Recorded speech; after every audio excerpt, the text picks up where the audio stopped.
Dans le bush australien, ce dingo va avoir une surprise.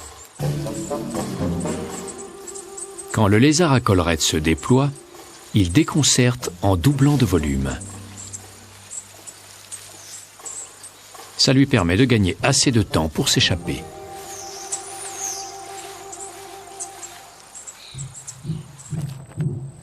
Les lézards disposent de nombreux stratagèmes pour se tirer d'ennui. La vitesse en fait partie. Le lézard à collier possède des pattes arrière très développées qui le mettent à l'abri du prédateur le plus vif.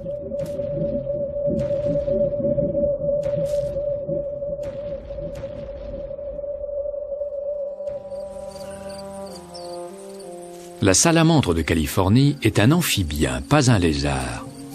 Son corps est d'une extrême souplesse et sa queue lui sert parfois de cinquième patte.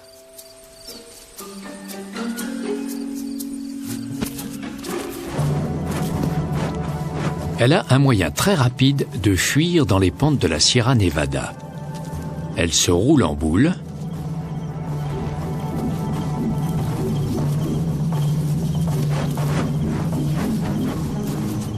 puis se déplie à l'arrivée sans une égratignure.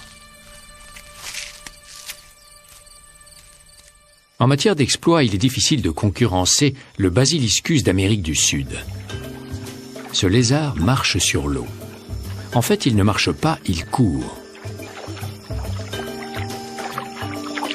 Il flotte grâce à des coussins d'air situés sous les pieds. Mais le miracle se prolonge peu de temps.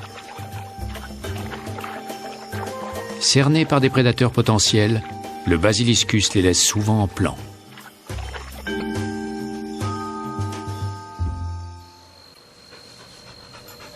Quand il est acculé par un chien curieux, la riposte est fulgurante. Il est capable d'augmenter à volonté la pression sanguine de sa tête, puis de la relâcher d'un coup. Grâce aux capillaires éclatés d'un œil, il projette alors son sang à plus d'1 mètre. Le chien n'est pas blessé, mais la surprise et le goût désagréable très particulier l'incitent à se détourner.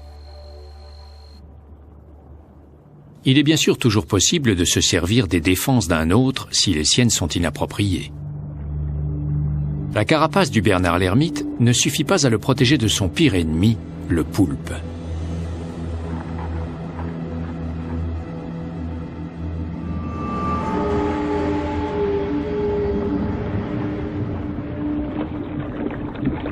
Il a besoin de renfort.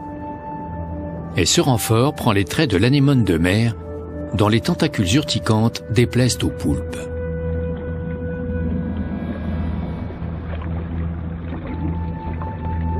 Le Bernard l'ermite a amadoué 3 anémones de mer qui se sont installées sur sa coquille.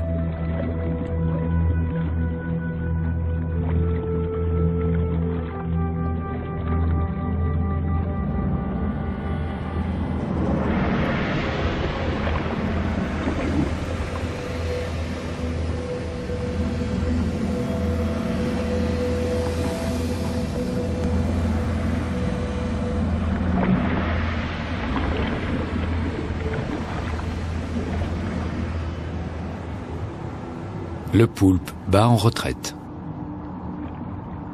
Le crabe repart chercher de la nourriture. Les restes de son prochain repas récompenseront les anémones.